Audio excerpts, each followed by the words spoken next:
नमस्कार फ्रेंड्स। जो झील को मने मने भाभी दुईटी लवंग उपरे परिश्रा करदेबे ग्यारंटी देउची से झील आपणक प्रेम रे दीवानी हो जिवो। केवल आपण को ताकू मने मने भाभी दुईटी लवंग उपरे परिश्रा करिबार अछि। आज्ञा हाँ, जदि आपण केउ झील को मने मने भल पाउचंती किंतु जेते चेष्टा कले मध्य ताकू पटेई पारुनांती, ताकू निजर मन कथा कहिबाकू डरुचंती, आउ आपण चाहूचंती कि से झील निजे आसी आपण को भल पाउची बोली कहू, तेबे आजिर एही भिडियोटी आपणकर इच्छा को पूरण करिवो। कारण आजिर एही भिडियोटी रे मु आपणक पई नेई आसीची एमिति एक महाशक्तिशाली वशीकरण, जहाको प्रयोग करी आपण निज पसंदर सुंदरी सुंदरी झील को पटेई पारिबे।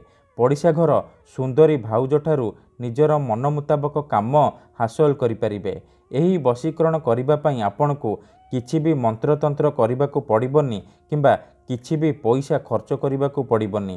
केवल सेई झील बा नारी को मने मने भाबी आपण दुईटी लवंगरे परिश्रा करिबार अछि। तापर देखिबे चमत्कार। जेमिति आपण एपटे एही विधि को करिबे सेपटे प्रभाव पड़िबा आरंभ होई जिवो। सेही समय ठारू से झील हेउ बा विवाहिता नारी विचलित होई उठिबो। जेपर्यंत आपणक पाखक आसीनी, आपणक सहित संपर्क रखिनी, सीए गोटे मुहूर्त भी रही परिबनी। नमस्कार फ्रेंड्स, ओडिया फंडा चैनल को आपण मानकु स्वागत। एही वशीकरण सबुठारु सहज किंतु महाशक्तिशाली वशीकरण। एहार प्रयोग केबे भी खाली जाएनी। तेणु मोर आपण मानकु अनुरोध कि एही वशीकरण को आपण भाबी चिंती प्रयोग करिवे। मनरे कोनोसी खराब उद्देश्य किंबा कोनोसी खराब काम पई आपण एही वशीकरण को प्रयोग करिवेनी। काहेकि ना मात्र थरे, आज्ञा हाँ, मात्र थरे जेउ झील बा नारी उपरे आपण एही वशीकरण को प्रयोग करिदेबे, सीए सारा जीवन पई आपणकर गुलामी हो जिवो। आपणकर सबु इच्छा पूर्ण करिवो। आपण ताकू जहा कहिबे, जेमिति कहिबे सी करिवो। कोनोसी प्रकार बाधा देबो नाही। तेणु जदि आपण झील पटेइबाकू चाहूचंती, विवाहिता भाउज को पटेइबाकू चाहूचंती, मोर आपण मानकू अनुरोध कि आपण भिडियोटी को पूरा ध्यान सहित शेष पर्यंत देखिबे। काहेकि ना अधारु छाड़िकी पळैले आपण किछि भी बुझी परिबेनी। परे कमेंट करिवे, गुरुजी आपणकर वशीकरण काम करूनी। तेणु मोर आपण मानकू अनुरोध कि आपण भिडियो को पूरा ध्यान सहित देखंतु, प्रयोग विधि को ठीक से बुझंतु, तापर आपण वशीकरण करिबा पई जिवे। आज्ञा हाँ, दुईटी लवंगर एही वशीकरण प्रचंड महाशक्तिशाली वशीकरण। एहार प्रयोग रे हजार हजार लोक माने लाभवान होइचंती। वर्ष वर्ष धरी भांगी जाइतिबा पुराणा प्रेम को फेराई आनी परिछंती। सासु नणंद दियर भाउज काहाकू भी निज बसरे करी ताठारू निजर मन मुताबक काम हासिल करि परिछंती। तेणु जदि आपण सुंदरी सुंदरी झील को पटेइबाकू चाहूचंती, पड़िशा घर सुंदरी भाउज को पटेइबाकू चाहूचंती, तेबे दुईटी लवंग उपरे परिश्रा करि दियंतु।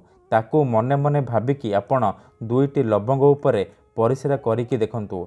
ग्यारंटी देउची आजी पर्यंत जेउ झील आपणक सहित कथा होउ नथिला, आपणकू भाव देउ नथिला, सी निजे आसीबो, आपणक सहित कथा हबो, आपणकू भल पाउची बोली कहिबो। एही वशीकरण को केउ भी पुओ बा झील अति सहजरे करि परिबे। निज प्रेम को पाइबा पई, निज प्रेम को हासिल करिबा पई आपण एही वशीकरण को प्रयोग करि परिबे।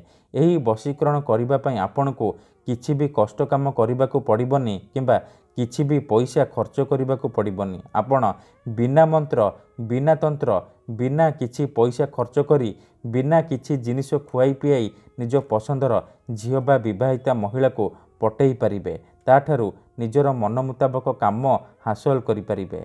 जदि आपण केउ झील को बहुत दिन होला भल पाउचंती, ता पछरे गोड़ेई गोड़ेई थकी गलेनी किंतु जेते चेष्टा कले मध्य ताकू पटेई पारुनांती, तेबे मात्र थरे मो कथा मानी दुईटी लवंग उपरे परिश्रा करिकी देखंतु। ग्यारंटी देउची से झील निजे आसीबो, तुम सहित कथा हबो, तुमको भल पाउची बोली कहिबो। तेबे एही वशीकरण करिबा अति सहज।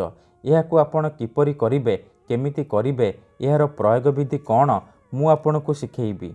संपूर्ण प्रयोग विधि ठीक भाव में शिखेइबी। जानिबा पई मोर आपण मानकू अनुरोध कि आपण ଭିଡ଼ିଓଟିକୁ ପୁରା ଧ୍ୟାନ ସହିତ ଶେଷ ପର୍ଯ୍ୟନ୍ତ ଦେଖିବେ। ତେବେ ଯାଇକି ଆପଣ ସମ୍ପୂର୍ଣ୍ଣ ପ୍ରୟୋଗ ବିଧି ଜାଣିପାରିବେ। କାହିଁକି ନା ମନ୍ତ୍ର ତନ୍ତ୍ର ଯନ୍ତ୍ର ବଶୀକରଣ ଇଏ ଏମିତି ସେମିତି କାମ କରେନି। ମନରେ ସମ୍ପୂର୍ଣ୍ଣ ବିଶ୍ୱାସ ନିଷ୍ଠା ଆଉ ଏକାଗ୍ରତାର ସହିତ ଆପଣଙ୍କୁ ଏହି ବଶୀକରଣ କରିବାକୁ ପଡ଼ିବ। ଏହି ବଶୀକରଣ ଆପଣ ଠିକ୍ ଭାବରେ କରିବେ। ମୁଁ ଆପଣଙ୍କୁ ଯେମିତି ଶିଖେଇବି ଆପଣ ଠିକ୍ ସେହିପରି କରିବେ। କିଛି ବି ଭୁଲ ଭାଲ କରିବେନି। ଯଦି ଗୋଟିଏ ଥରରେ ଆପଣ ସଫଳ ହୋଇପାରୁନାହାନ୍ତି ତେବେ ଦ୍ୱିତୀୟ ଥର ଚେଷ୍ଟା କରିବେ, ଗ୍ୟାରେଣ୍ଟି ଦେଉଛି ଆପଣ ନିହାତି ଭାବେ ସଫଳ ହେବେ। ତେଣୁ ଯଦି ଆପଣ ଝିଅ ପଟେଇବାକୁ ଚାହୁଁଛନ୍ତି, ବିବାହିତା ନାରୀଠାରୁ ନିଜର ମନ ମୁତାବକ କାମ ହାସଲ କରିବାକୁ ଚାହୁଁଛନ୍ତି, ତେବେ ଏହି ଭିଡ଼ିଓଟିକୁ ପୁରା ଧ୍ୟାନ ସହିତ ଶେଷ ପର୍ଯ୍ୟନ୍ତ ଦେଖନ୍ତୁ। ଠିକ୍ ଅଛି। ତେବେ ଏହି ବଶୀକରଣ ବିଧି ଆପଣ କିପରି କରିବେ, କେମିତି କରିବେ, ଏହାର ପ୍ରୟୋଗ ବିଧି କ'ଣ ମୁଁ ଆପଣଙ୍କୁ ଶିଖେଇବି। ଏହି ଭିଡ଼ିଓରେ ସମ୍ପୂର୍ଣ୍ଣ ପ୍ରୟୋଗ ବିଧି ଠିକ୍ ଭାବରେ ଶିଖେଇବି। ଜାଣିବା ପାଇଁ ପୁରା ଧ୍ୟାନ ସହିତ ଭିଡ଼ିଓକୁ ଦେଖନ୍ତୁ। ବିଧିଟି ଜାଣିବା ପୂର୍ବରୁ ଆଉ ଗୋଟିଏ ଛୋଟିଆ କଥା ମନେ ରଖନ୍ତୁ। ଯଦି ଆପଣ ଆମ ଚ୍ୟାନେଲକୁ ନୂଆ ଆସିଛନ୍ତି ତେବେ ଦୟାକରି ଚ୍ୟାନେଲକୁ ସବସ୍କ୍ରାଇବ୍ କରି ପାଖରେ ଥିବା ବେଲ୍ ଆଇକନ୍କୁ ମଧ୍ୟ ଦବାଇ ଦିଅନ୍ତୁ। ଯାହାଦ୍ୱାରା ଆମେ ଯେଉଁ ବି ଭିଡ଼ିଓ ଅପଲୋଡ଼ କରିବୁ ସର୍ବପ୍ରଥମେ ଆପଣ ଦେଖିପାରିବେ ଆଉ ତାହାର ଲାଭ ପାଇପାରିବେ। ମନେ ରଖନ୍ତୁ ଏହି ବଶୀକରଣ ବିଧି ଆପଣ କିପରି କରିବେ। ମନେ ରଖନ୍ତୁ ଏହି ବଶୀକରଣ ବିଧିକୁ ଆପଣ କେବଳ ଶନିବାର ଦିନ କରିବେ। ସୂର୍ଯ୍ୟ ଅସ୍ତ ପରେ ଆପଣ ସନ୍ଧ୍ୟା ପରେ ଏହି ବଶୀକରଣକୁ କରିପାରିବେ। ଏହି ବଶୀକରଣ କରିବା ପାଇଁ ଆପଣଙ୍କୁ କେବଳ 2ଟା ଲବଙ୍ଗ ଆଉ କଳା ସୂତାର ଆବଶ୍ୟକ। ଆଜ୍ଞା ହଁ, ଏହି 2ଟା ଲବଙ୍ଗ ଆଉ କଳା ସୂତା ସାହାଯ୍ୟରେ ଆପଣ ନିଜ ପସନ୍ଦର ଝିଅକୁ ପଟେଇ ପାରିବେ। ପଡ଼ିଶା ଘର ସୁନ୍ଦରୀ ଭାଉଜକୁ ନିଜ ବଶରେ କରି ତାଠାରୁ ନିଜର ମନ ମୁତାବକ କାମ ହାସଲ କରିପାରିବେ। ଠିକ୍ ଅଛି। ପ୍ରଥମେ ଆପଣ କ'ଣ କରିବେ, ଖଣ୍ଡେ ସାଧା କାଗଜ ଆଣିବେ, 2ଟା ଲବଙ୍ଗ ଆଣିବେ ଆଉ କଳା ସୂତା ଆଣିବେ। ତାପରେ ଯେଉଁ ଝିଅ ବା ନାରୀକୁ ଆପଣ ବଶୀକରଣ କରିବାକୁ ଚାହୁଁଛନ୍ତି ତାହାର ନାଁ ଆପଣ କାଗଜରେ ଲେଖିଦେବେ। ଦେଖନ୍ତୁ ମୁଁ ଏଠି ଝିଅର ନାଁ ଲେଖିଛି ସବିତା। ଆପଣ ବି ଯାହାକୁ ନିଜ ବଶରେ କରିବାକୁ ଚାହୁଁଛନ୍ତି ତାହାର ନାଁ ଲେଖିବେ। ନାଁ ଲେଖି ସାରିବା ପରେ ଆପଣ ସେ କାଗଜକୁ ନିଜ ସାମ୍ନାରେ ରଖିବେ। ଆଉ ଯେଉଁ 2ଟା ଲବଙ୍ଗ ଆଣିଛନ୍ତି ସେ 2ଟା ଲବଙ୍ଗରୁ ଗୋଟିଏ ଲବଙ୍ଗ ଧରିବେ। ସେଇ ଝିଅ ବା ସ୍ତ୍ରୀର ନାମ 3 ଥର କହିବେ। ତାପରେ ଏ ଲବଙ୍ଗରେ ଫୁଙ୍କିଦେବେ। ତାପରେ ଏ ଲବଙ୍ଗକୁ ସେଇ କାଗଜ ଉପରେ ରଖିଦେବେ। ତାପରେ ଆଉ ଗୋଟିଏ ଲବଙ୍ଗ ଧରିବେ। ନିଜର ନାମ 3 ଥର ଉଚ୍ଚାରଣ କରିକି ଆପଣ ଏ ଲବଙ୍ଗରେ ଫୁଙ୍କିଦେବେ। ଏତିକି କରିସାରିବା ପରେ ଆପଣ ସେ ଲବଙ୍ଗକୁ ମଧ୍ୟ କାଗଜ ଉପରେ ରଖିବେ। ତାପରେ ଏ କାଗଜକୁ ଭଲ ଭାବରେ ଏହିପରି ବାନ୍ଧିଦେବେ। ଦେଖନ୍ତୁ କଳା ସୂତାରେ ଏହିପରି ଭଲ ଭାବରେ ବାନ୍ଧିବେ। ଧ୍ୟାନ ସହିତ ଦେଖନ୍ତୁ ମୁଁ ଆପଣଙ୍କୁ ଯେମିତି ଦେଖାଉଛି ଆପଣ ଠିକ୍ ସେହିପରି କରିବେ। କିଛି ବି ଭୁଲ ଭାଲ କରିବେନି। କାହିଁକି ନା ଏହି ବଶୀକରଣ ହେଉଛି ମହାଶକ୍ତିଶାଳୀ ବଶୀକରଣ। ତେଣୁ ମୋର ଆପଣମାନଙ୍କୁ ଅନୁରୋଧ କି ଏହାକୁ ଆପଣ ଭାବିଚିନ୍ତି ପ୍ରୟୋଗ କରିବେ। ଦେଖନ୍ତୁ କଳା ସୂତାରେ ଆପଣ ବାନ୍ଧି ସାରିବା ପରେ ଆପଣ ଏହି ଲବଙ୍ଗକୁ ନେଇକି କୌଣସି ଏକ ସୁନସାନ ଜାଗାକୁ ଯିବେ ଯେଉଁଠାରେ ଆପଣଙ୍କୁ କେହି ଦେଖିବେନି କିମ୍ବା ଅଧାରୁ ଡାକିବେନି। ତାପରେ ଏଇ ଯେଉଁ କାଗଜ ଆଉ ଲବଙ୍ଗ ବାନ୍ଧିଛନ୍ତି ଆକୁ ତଳେ ମାଟି ଉପରେ ରଖିଦେବେ ଆଉ ଉପରେ ପରିସ୍ରା କରିବେ। ମନେ ରଖନ୍ତୁ ଆଖି ବନ୍ଦ କରିକି ପରିସ୍ରା କରିବେ। ପରିସ୍ରା କରିବା ସମୟରେ ଆପଣ ତାସିନ୍ ତାସିନ୍ ମର୍ତାସିନ୍, ତାସିନ୍ ତାସିନ୍ ମର୍ତାସିନ୍, ତାସିନ୍ ତାସିନ୍ ମର୍ତାସିନ୍ ଏହି 3ଟି ଶବ୍ଦକୁ 3 ଥର କହିବେ। ତାପରେ 5 ଥର ସେଇ ଝିଅ ବା ସ୍ତ୍ରୀର ନାମ କହିବେ ଯାହାକୁ ଆପଣ ପଟେଇବାକୁ ଚାହୁଁଛନ୍ତି। ତାପରେ ଚୁପଚାପ ଘରକୁ ଫେରି ଆସିବେ। ପଛକୁ ବୁଲିକି ଚାହିଁବେନି। ଗ୍ୟାରେଣ୍ଟି ଦେଉଛି 2ରୁ 3 ଘଣ୍ଟା ଭିତରେ ପ୍ରଭାବ ପଡ଼ିବା ଆରମ୍ଭ ହୋଇଯିବ। ସେ ଝିଅ ହେଉ ବା ବିବାହିତା ନାରୀ ସେହି ସମୟଠାରୁ ଆପଣଙ୍କ ଆଡ଼କୁ ଆକର୍ଷିତ ହେବାକୁ ଲାଗିବ। ଧନ୍ୟବାଦ।